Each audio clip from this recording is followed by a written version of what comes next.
یہ شہزاد کی زندگی آپ سے ہے، خدا کی قسم ہے، خوشی آپ سے ہے، خدا کی قسم ہے، خوشی آپ سے ہے،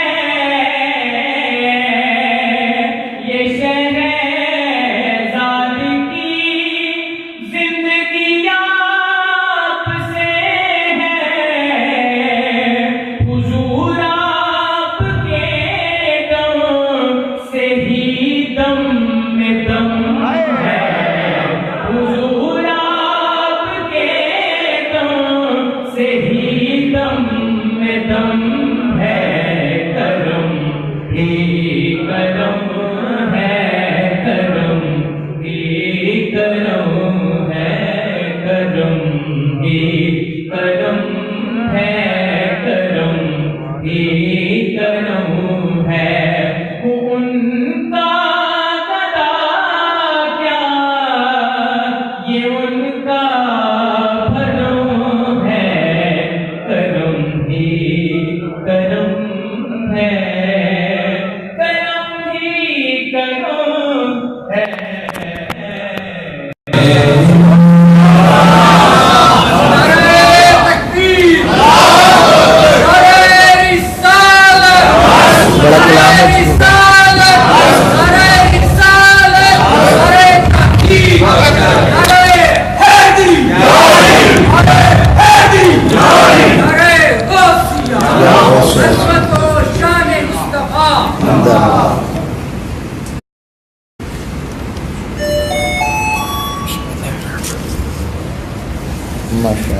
ماشاءاللہ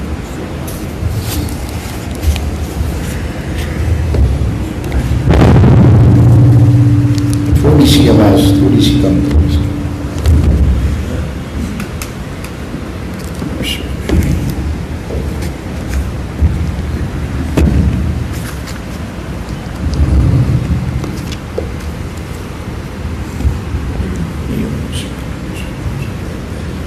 نحمده ونصلي ونسلم على سيدنا ومولانا وملجأنا ومأوانا محمد آواز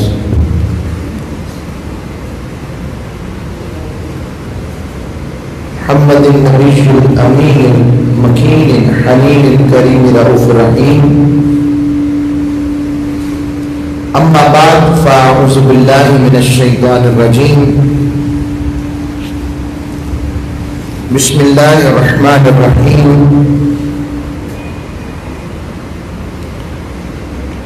قال اللہ تبارک وتعالی فی القرآن المجید امن یجیب المضطر اذا دعاه ویکشف السوء وَيَجْعَلُكُمْ خُلَفَاءَ الْأَرْضِ وقال الله تبارك وتعالى في المقام الآخر ادعوا ربكم تضرعا وخفيا إنه لا يحب المعتدين صدق الله مولانا العظيم وصدق رسوله النبي الأمين الكريم اللہ اور اس کے رسول صلی اللہ علیہ وسلم کا کرم ہے جن کی عنایت سے کرم سے رحمت سے جمعہ المبارک کی ان بابرکت رحمت والی شہادتوں میں ہم سب جمع ہیں اور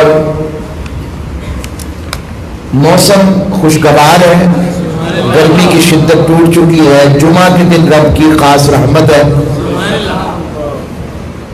اور بارش کے باوجود ساتھی اپنے اسم معمول جو محبت والے ہیں آ جاتے ہیں، تو اس بات کی ابتدا جو ہے میں ایسے ہی محبت کے ذکر سے میں ایک حقائق سے کرتا ہوں۔ حضرت مولانا عبد الرحمن مولانا جلال الدین رومی نے اس کو مثنوی میں بیان فرمایا وہ بیان فرماتے ہیں کہ پروانہ شمع کا دیوانہ ہوتا ہے، پروانہ شمع کا دیوانہ ہوتا ہے اور اسے عشق کرتا ہے، اور اس کے عشق کا اخلاص یہ ہے وہ جل کر وہیں پر ختم تو ہو جاتا ہے، مگر اس کے گرد چکر لگانا اور اس سے پیار کا اظہار کرنا بند نہیں کرتا۔ یہ آپ کی نعت سے شکار میں ہے۔ تو مکھیوں نے پروانوں کا عشق دیکھ کر اور شمع کی روشنائی کی خوبصورتی دیکھ کر پروانوں سے کہا کہ پروانوں آج سے صرف تم ہی نہیں، ہم مکھیاں بھی اس چراغ کی اور اس شمع کی دیوانی ہیں۔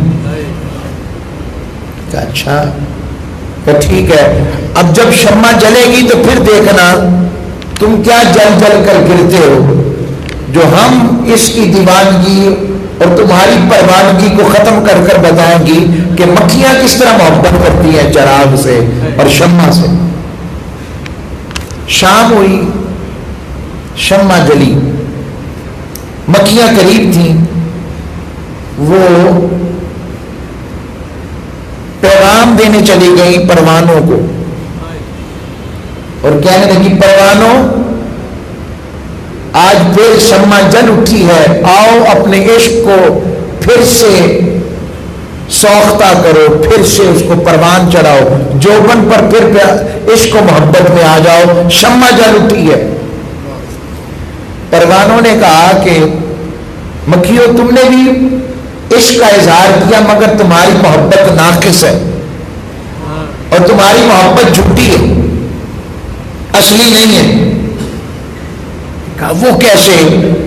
کہ اگر تمہاری محبت اصلی ہوتی نا تو کوئی محبوب کو چھوڑ کر بھی آتا ہے،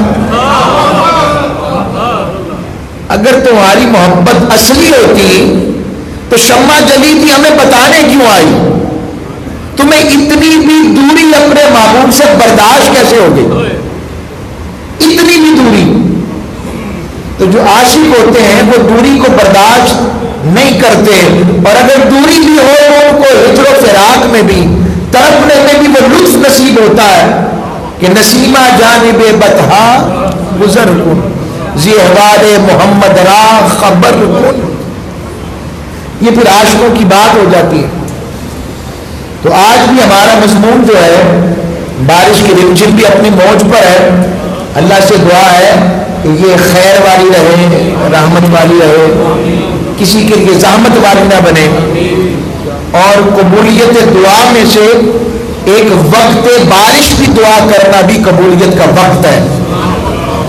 تو اللہ رب العزت کی بارگاہ میں التجا ہے یہ خیر والی رہے، سب کے گھروں کی خیر رہے، سب کے معاملات کی خیر رہے۔ تو آج دوسرا حصہ دعا کے حصے کے حوالے سے مکمل کریں گے۔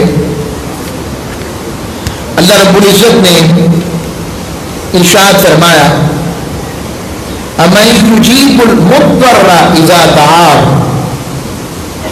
بلکہ وہ کون ہے جو بے قرار شخص کی دعا کو قبول کرتا ہے، جس کو غم نے، مشکلات نے، ابتلا نے، یا اس کی اپنی خواہش نفس نے اور اس کے اپنے گناہوں نے اسے بے قرار کر دیا، بے چین کر دیا، تڑپا دیا، رلا دیا، دکھی کر دیا، دنیا کی بے وفائی نے، نقصانات نے، رشتوں کی بے وفائی نے، تعلق داروں کی بے وفائی نے، اور مادی دنیا کی ہوش ربا دل فریبیوں نے اسے قرار کے بجائے بے سکون کر دیا، بے قرار کر دیا۔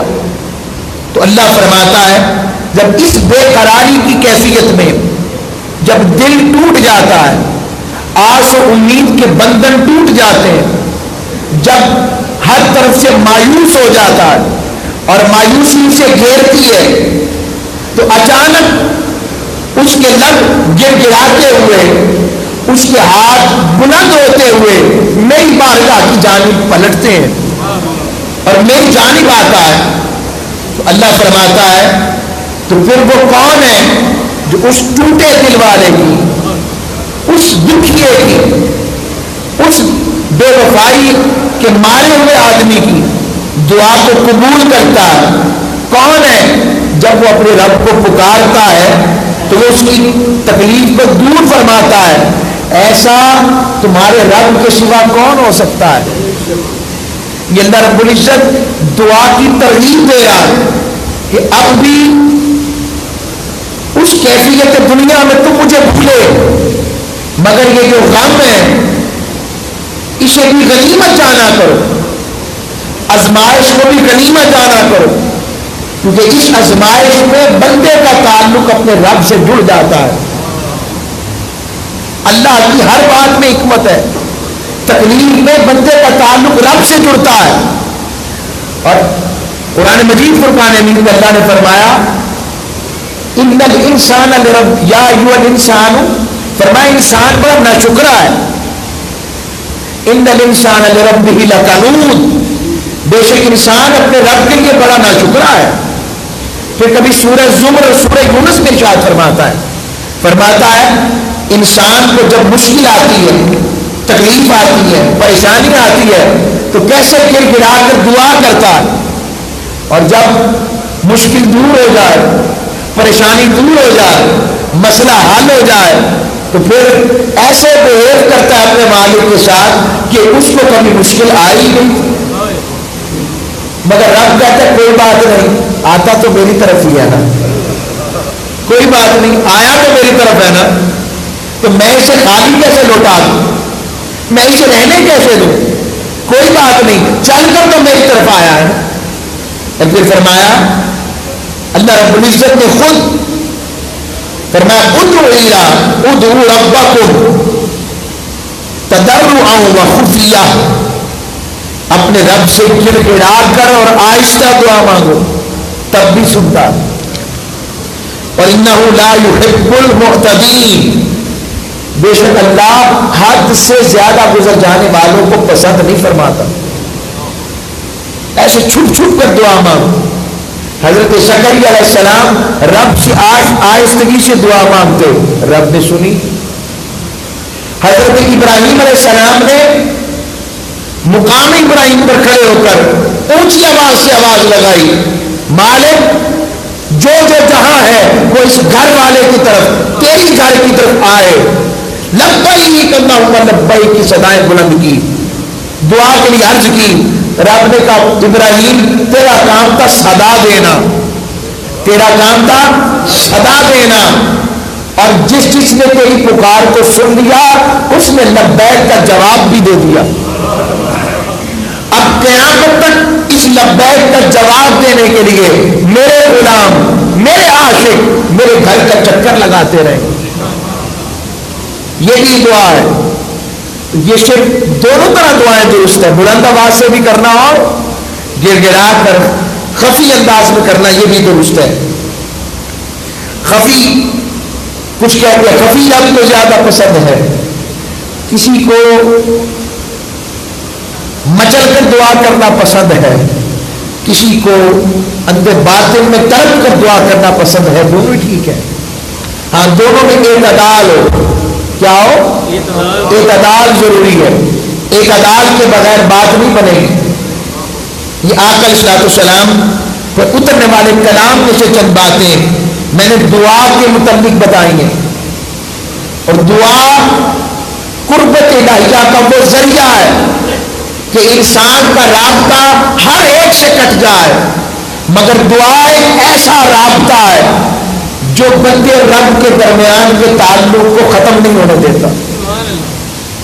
دعا ایک ایسی عظیم عبادت، دعا ایک ایسی عظیم خیرات، اور آقا صلی اللہ علیہ وسلم نے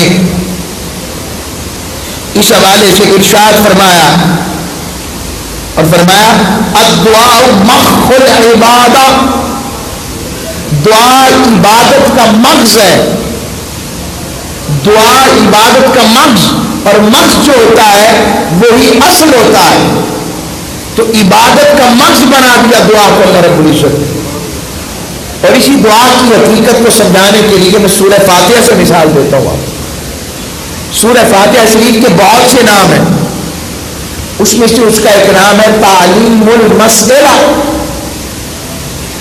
اللہ سے سوال کرنے کی تعلیم دینے والی سورت.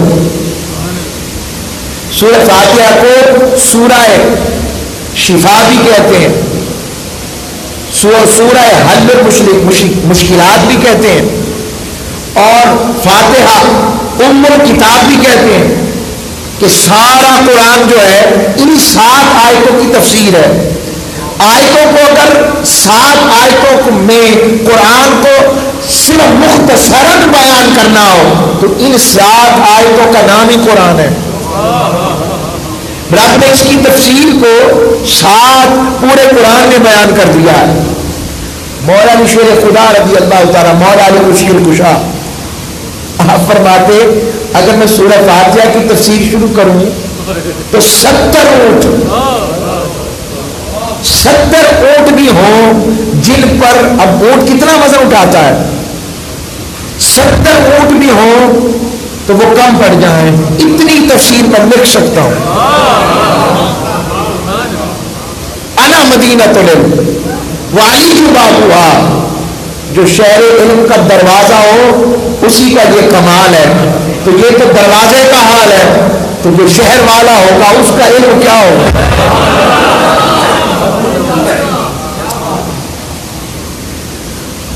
ہم تو ہیں علی والے بھائی، ہماری بات نہیں بنتی ان کے بغیر، ہماری بات نہیں بنتی، کیونکہ یہی سبق ہم نے حضرت ابوبکر عمر عثمان سے سیکھا ہے. وہ بھی علی والے، مولا علی والے، صرف نہیں علی والے نہیں بلکہ مولا علی والے، مولا والے. تو عرض کر رہا ہوں، تو اللہ رب العزت نے خود ترتیب سکھائی، فرمایا الحمدللہ رب العالمین. اب میں بتانے لگا ہوں کہ دعا کیا کرتی ہے. یہ ساری باتیں غیب میں بندہ کرتا ہے. مالک تمام تعریفیں تیرے لیے ہیں، تو رب العالمین ہے، تمام جہانوں کو پالنے والا ہے. مالک الرحمن الرحیم، تجھ سے بڑھ کر اپنے بندوں پر کرم فرمانے والا، رحم فرمانے والا، مہربانی فرمانے والا اور ہمیشہ کرم فرمانے والا کون ہے؟ الرحمن، نہایت مہربان، الرحیم، ہمیشہ رحم فرمانے والا. یہ فرماتا ہے مالک یوم الدین، اے اللہ تو ہی تو یوم الدین کا مالک ہے. جب یہ غیر کی باتیں کرتا ہے، یعنی 3 آیتیں پڑھتا ہے، تو رب باری تعالیٰ بتاتا ہے کہ تم نے 3 آیتیں غیب میں رہ کر میرے سے دعا کی غیب میں، اور جیسے ہی 4تھی آیت شروع کرتا ہوں تو 3 جملوں کے بعد ہی میں اپنے پردے اٹھا دیتا ہوں، اور میں تو کہتا ہے، میں نے سکھایا ایاک نعبد، اچانک لفظ بدلتے ہیں. پہلے تھا مالک تو غیب میں سب سے زیادہ قریب والا، سب سے زیادہ سب کو پالنے والا، سب سے بڑھ کر رحم فرمانے والا، اور تو ہی مالک یوم الدین، وہی مالک یوم الدین ہے. سمجھ لگ گئی؟ اب فرمایا ایاک نعبد، اچانک پردے اٹھ گئے اور رب نے کہا بندے اب یوں کہہ، اے اللہ میں صرف تیری عبادت کرتا ہوں، یعنی رب کو سامنے مان. 3 آیتیں 3 صرف جملے کہے تو غیب میں تھا، مگر جیسے ہی تعریف رب نے شروع کی، رب نے اپنے جلووں کے پردے ہٹا کر بندے کو سامنے کر لیا اور کہا اب کہ ایاک نعبد، مالک ہم تیری ہی عبادت کرتے ہیں، وایاک نستعین، اور تجھ ہی سے مدد مانگتے ہیں. یہ عبادت مانگنا اتنی بڑی شے ہے کہ رب کی تعریف شروع کرو تو جب مانگنے کی بات آئے تو رب تعریف کے بعد جب دینے لگتا ہے تو خالی دیتا نہیں، اپنا دیدار عطا کر کے عطا کر دیتا ہے. اب کسی کے ذہن میں آ سکتا ہے یار ذوق تو بڑا ہے اس بات میں. پہلے تو میں نے آپ کو بتایا یا کا تیری عبادت, صرف عبادت, اس کا مطلب کہ ہم صرف عبادت اللہ کی کرتے ہیں. اور دوسری بات کہا کا ضمیر حاضری کی ضمیر ہے, کہا کی ضمیر حاضری کی ضمیر ہے. تو کا یا کا صرف تیری, اور اس میں کوئی شک نہیں کہ جو کلمہ گو ہے وہ صرف اللہ کی عبادت کرتا ہے. یہ مکتبہ ہمارے کسی مکتبہ فکر میں ایسا نہیں جو یہ کسی بھی مسلمان مکتبہ فکر پر الزام لگائے, وہ درست نہیں, وہ سوچ ہی غلط ہے. آج میں اس مضمون کی طرف نہیں جانا چاہ رہا, میں نے ایک جملے میں بات ختم کر دی. مضمون پھر علیحدہ پھر توحید اور شرک کے حوالے سے چل پڑے گا, وہ مضمون وہ نہیں دینا چاہ رہا اس وقت. اب آپ کہیں کہ اس کی اصل حضور کی بارگاہ سے بھی مل جائے تو وہ حدیث احسان موجود ہے, اس میں بھی حضور نے فرمایا, جب حضرت جبریل نے پوچھا مل احسان, حضور احسان کیا ہے, کہ انت عبد اللہ تراہ کأنک تراہ, انت عبد اللہ کأنک تراہ وَإِن لَمْ تَكُنْ تَرَاهُ فَإِنَّهُ يَرَاكَ. اے بندے اپنی اللہ کی عبادت یوں کر جیسے تو اسے دیکھ رہا ہے, جیسے تو اسے ہائے ہائے ہائے. اور اگر یہ گمان یہ چیز پیدا نہیں ہوتی کہ تو اس کیفیت کو پا سکے کہ تو اسے دیکھ رہا ہے, تو یہ تو یقین رکھ کہ وہ تجھے دیکھ رہا ہے, یہ تو یقین رکھ. عبادت میں یہ ذوق آنا, یہ دعا کی خیرات ہے, یہ دعا کی خیرات. اچھا ایک نقطہ اور آ گیا, مالک اپنے آپ کو تو حاضر کہہ کر بات کی ہے, تو مصطفیٰ علیہ السلام آقا علیہ السلام تو میں ادھر بھی لے جاتا ہوں. پہلے شروع کرتا ہوں تو اپنے حاضر ہونے کی بات کر کر بندے سے بات کرتا ہوں. تو مصطفیٰ کی نبوت جو قیامت تک ہے, اس لیے امتی جب التحیات میں بیٹھتا ہے تو پھر پڑھتا ہے التحیات للہ والصلوات والطیبات, آگے ہائے السلام علیکہ ایھا النبی, اے نبی آپ پر سلام ہو, آپ پر سلام ہو. دیکھو رب کس طرح سے جوڑ کے رکھ رہا ہے خود کو اور اپنے مصطفیٰ. واہ واہ واہ واہ. ایک تو مانا تھا نا کہ حضور کی بارگاہ کی طرف کے, یہ پھر عجیب ہی سوال ہو جائے, کوئی پوچھے موجود ہے یا نہیں موجود ہے. بھائی اگر موجود نہیں ہے, یعنی ہم بھی یہ سمجھتے ہیں کہ آقا صلی اللہ علیہ وسلم اصل جسم مقصد تو حضور کا مدینہ طیبہ میں ہے, مگر جس نے مثالی کے ساتھ جہاں چاہیں آ جائیں, جہاں چاہیں. ہم یہ نہیں کہتے کہ جب ذکر مصطفیٰ شروع ہوتا ہے تو حضور آ جاتے ہیں, ہمارا یہ عقیدہ, بولیے اونچی بولیے, یہ ساری دنیا سن رہی ہے, ہر مکتبہ فکر کا دوست اور ساتھی سنے گا, سن رہا ہے. بتائیں ان سب کو کہ ہمارا عقیدہ یہ نہیں ہے کہ جب ذکر مصطفیٰ شروع ہوتا ہے تو حضور آ جاتے ہیں, یہ ہمارا عقیدہ نہیں ہے. یہ 1400 سال سے ہمارا عقیدہ نہیں. تو پھر عقیدہ کیا ہے؟ ہمارا عقیدہ یہ ہے کہ آقا علیہ السلام کا جہاں ذکر شروع ہو جائے, حضور کا ذکر درود و سلام, تو اللہ نے وہ سماعتیں, وہ بصارتیں, وہ صلاحیتیں, وہ طاقتیں اپنے مصطفیٰ کو عطا فرمائی ہیں. ہم یہاں سے پڑھیں, وہ مدینے سنیں. جو دیکھ سن سکتا ہے کیا وہ دیکھ نہیں سکتا؟ دوسری بات یہ تو ہوگی سننے کی بات, تو دیکھ بھی رہے ہیں. بے شک رب نے کہا وَيَكُونَ الرَّسُولُ عَلَيْكُمْ شَهِيدًا, تم سب پر میرا مصطفیٰ گواہ ہوگا. وَجِئْنَا بِكَ عَلَىٰ هَٰؤُلَاءِ شَهِيدًا, وہ کیسا منظر ہوگا جب میں سارے نبیوں پر محبوب تجھے گواہ لاؤں گا. پھر فرمایا اِنَّا أَرْسَلْنَاكَ شَاهِدًا, محبوب بے شک ہم نے آپ کو شاہد بنا کر بھیجا ہے. جب گواہ بنایا ہے تو حضور صرف حال کے گواہ نہیں ہیں، جو گزر چکا اس کے گواہ بھی مصطفیٰ ہے، جو ہونے والا ہے اس کے گواہ بھی مصطفیٰ ہے. اب کوئی کہے کہ یہ تو آپ نے اپنی طرف سے کر لیا، اگر ذہن میں سوال آئے تو اس کا جواب یہ ہے بھئی میں نے اپنی طرف سے نہیں کیا. جب رب نے جس چیز کو مقید نہیں کیا، رب نے بتایا نہیں کہ میرا مصطفیٰ کس چیز کا شاہد ہے، یہ نہیں بتایا کہ حاضر کا شاہد ہے، غیر کا شاہد ہے یا ماضی کا شاہد ہے، میرے رب نے یہ بات نہیں بتائی. جب بات میرے رب نے قید نہیں کی، میرا عقیدہ تو قرآن نے جو مجھے بتایا اور 1400 سال سے نصیب ہوا، جو میرے شہر سے مجھے نصیب ہوا، وہ یہ ہے کہ کائنات کا سب سے بڑا غیب خود رب ہے، اور میرے آقا تو رب کے ہونے کے بھی شاہد میرے رب ہیں، میرے آقا ہیں.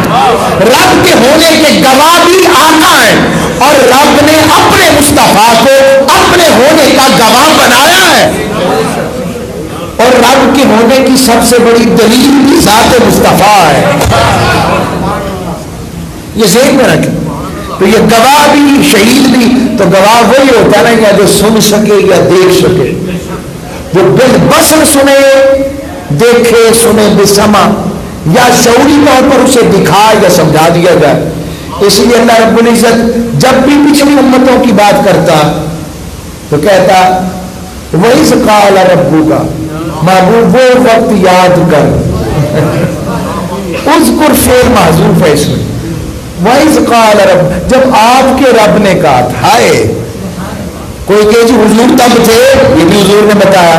جب آقا سے پوچھا آپ کب سے نبی ہیں، حضور نے فرمایا وَآدَمُ بَيْنَ الرُّوحِ وَالْجَسَدِ، ابھی تو آدم بھی بنا ہی نہیں تھا. لوگ تو جھگڑتے ہیں نا نور بشر پر، بھائی تمہیں پتہ ہی نہیں پہلا بشر تو خود حضرت آدم ہے، تو وہ تو پیدا ہی نہیں ہوئے تھے، بنے ہی نہیں تھے. میرے مصطفیٰ تو تب سے ہیں. وہ جس حالت میں تھے ہم نور کہتے ہیں انہیں. حضور دنیا میں آئے تو نور بشر تھے. تو آقا صلی اللہ علیہ وسلم تو رب نے اس لیے کہا السلام علیکہ، محبوب آپ پر سلام، تو زندہ ہے. رب نے کہا معراج کی شب کا نا، یہ باتیں ادھر ایجا کا کہا یا السلام علیکہ کہا. آئے کیا شان رب نے اپنے محبوب کو عطا فرمائی. اور وہ آقا علیہ السلام دعا کے لیے فرمایا، آقا علیہ السلام دعا مخ العبادت، دعا عبادت کا مغز ہے. پھر فرمایا لیس شیء اکرم علی اللہ تعالی من الدعاء، اللہ کی بارگاہ میں دعا سے زیادہ عزت والی چیز ہی کوئی نہیں. بندہ خود کو کم کر لے، کم تر بنا کر اس کی بارگاہ میں پیش ہو جائے. جیسے وہ پیش ہوتا ہے تو رب اسے دنیا میں مکرم کر دیتا ہے. جو اس کے سامنے رذیل ہو گیا، جو اس کے سامنے گر گیا، جس نے اس کے سامنے اپنی عاجزی کا اظہار کر دیا، جس نے اپنی کم آئیگی کا اظہار کر دیا، اپنی ناقصیت کا اقرار کر دیا، اپنے بندے ہونے کا اقرار کر کر اپنا منجا ماوا اپنے رب کو مان لیا، جیسے ہی وہ مانتا ہے رب اسے عزت والا بنا کر اس کے عیبوں پر بھی پردہ ڈال دیتا ہے، اس کو خیر والا کر دیتا ہے، اور اس کے دعا کے صدقے اسے قبولیت کی خیرات عطا کر دیتا ہے. یہ بات سمجھے. حضرت سلمان فارسی، واہ واہ واہ واہ، یہ بھی دعا والے تھے. 200 سال سے زائد عمر پائی، دعائیں مانگتے رہے، مالک مصطفیٰ ملا دے، آقا ملا دے. بکتے رہے، غلامی کی صورت میں بکتے رہے، بکتے بکاتے مدینے پہنچ گئے. اس شوق میں چلے بکیں گے سے صحیح مدینے تو پہنچے گے نا. کسی نے کہا کہ وہاں مصطفیٰ سے ملاقات ہو. وہ حضرت سلمان فارسی کی بات کرتے ہیں کہ آقا صلی اللہ علیہ وسلم نے فرمایا، اور حضور نے کیا انہیں مقام دیا؟ فرمایا میرا سلمان بھی میرے اہل بیت میں سے شرف دے دیا.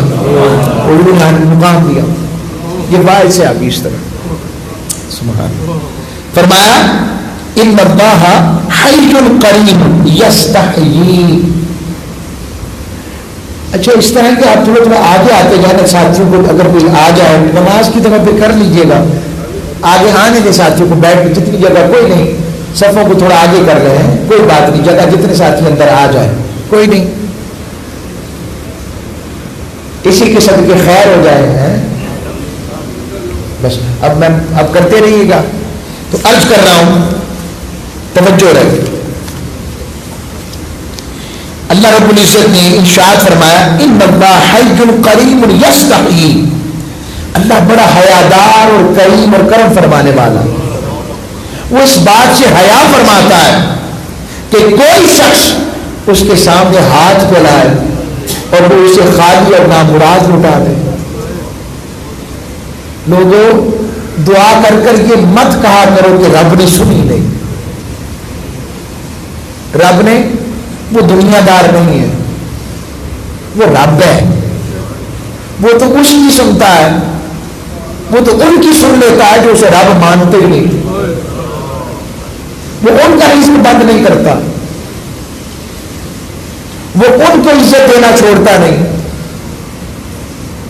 وہ ان سے بھی پیار کرتا ہے جو اسے مانتے ہی نہیں. تو ہم تو پھر آقا کے صدقے رب والے ہیں. تو یہ یقین نہ رکھا کرو, یہ گمان نفس و شیطان کا ہے کہ رب سنتا ہی نہیں, میری تو دعائیں قبول نہیں ہوتی. یہ کبھی نہ سوچنا کہ میری دعا قبول نہیں ہوتی. ہم اصل میں اپنے آئینے میں دیکھ رہے ہوتے, اپنے آئینے میں. برتن کو اگر بھٹی میں پکایا جائے تو پکنے کے دوران ہی نکال لیا جائے تو کیا وہ برتن صحیح بن سکتا ہے؟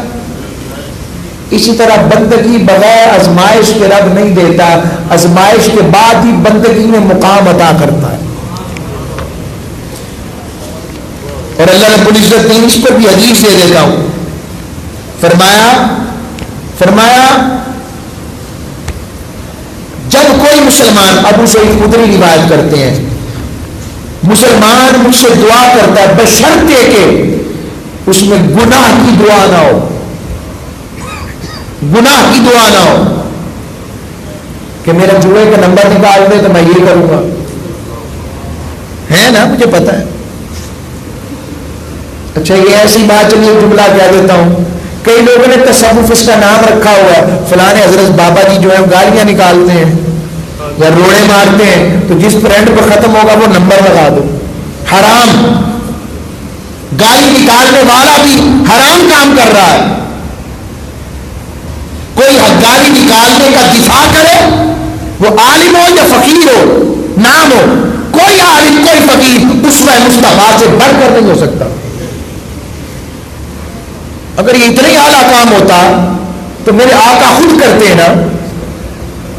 حضور صلی السلام نے گالیوں کے اور گالی نکالنے کے اوپر اس کی ممانعت پر احادیث اور بیان کیوں فرمایا؟ بات ختم ہو گئی. بس ہمارا اصول کیا ہے؟ قرآن و حدیث. بس عرض کر رہا ہوں. تو فرمایا اللہ تعالیٰ 3 چیزوں میں سے ایک چیز ضرور عطا فرماتا ہے. پہلی, دعا کی صورت میں دعا قبول فرما لیتا ہے فوراً, یا اس پر آنے والی تکلیف کو دور کر دیتا ہے. جو تکلیف اسے مستقبل میں آنی ہوتی ہے نا, رب دعا کی وجہ سے قبول کر لیتا ہے اور دور کر دیتا ہے. تیسرا, اس کی دعا کو آخرت کے لیے ذخیرہ کر دیتا ہے. صحابہ نے اس کی یا رسول اللہ پھر تو زیادہ دعا کیا کریں گے. آپ نے جب یہ سنا تو حضور نے فرمایا پھر اللہ تمہاری زیادہ قبول کیا کرے گا. اب اس میں ایک اور حدیث کا میں اضافہ کرتا ہوں تاکہ ترتیب آ جائے. بندہ جب قیامت کے دن پہنچے گا تو اس کے نیکیوں کا ذخائر ایک لگے ہوں گے, پہاڑ ہوں گے. رب سے پوچھے گا مالک یہ کیا ہے؟ کہے گا مالک, رب کہے گا بندے یہ وہ دعائیں ہیں جو تم مانگتا رہا, میں نے قبول اس طرح کی کہ اسے تیرے لیے آج ذخیرہ کر دیا.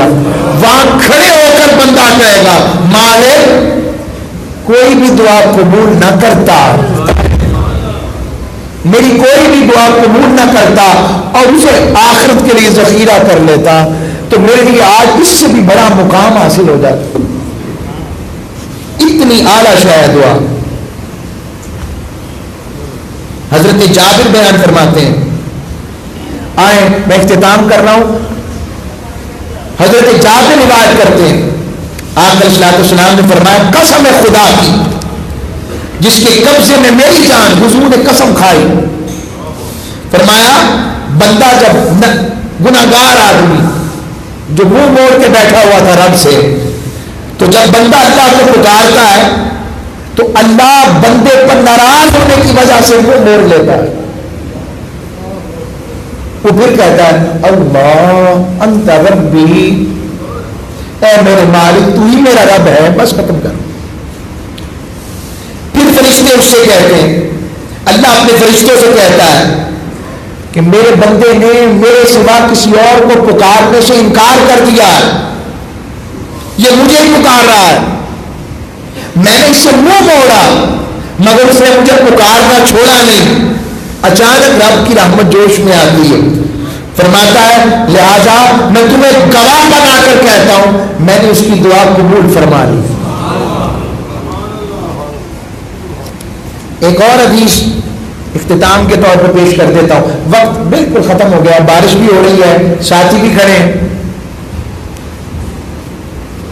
ہم کہتے ہیں کہ ہماری دعائیں قبول نہیں ہوتی. میں یہ حدیث سناؤں گا تو آپ کہیں کہ دیر سے قبول ہوا کرے. حضرت جبرائیل امین کو یہ حدیث میں آیا، اللہ فرماتا ہے بھائی اس بندے کی دعا قبول نہیں کرنی.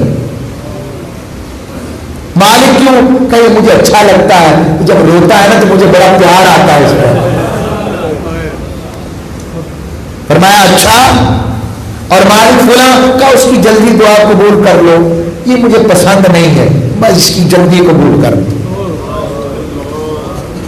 یہ میں حدیث سنا رہا ہوں.